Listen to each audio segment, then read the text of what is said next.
فرشتوں نے کہا اے لوط، ہم تمہارے پروردگار کے فرشتے ہیں، یہ لوگ ہرگز تم تک نہیں پہنچ سکیں گے،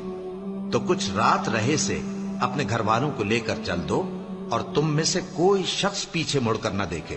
مگر تمہاری بیوی کے جو آفت ان پر پڑنے والی ہے وہی اس پر بھی پڑے گی۔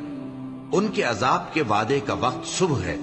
اور کیا صبح کچھ دور ہے؟ پھر جب ہمارا حکم آیا،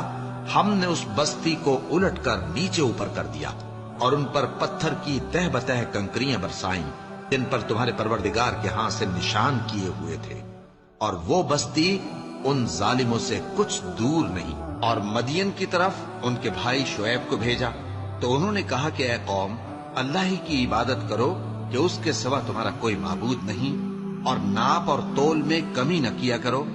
میں تو تم کو آسودہ حال دیکھتا ہوں، اور اگر تم ایمان نہ لاؤ گے تو مجھے تمہارے بارے میں ایک ایسے دن کے عذاب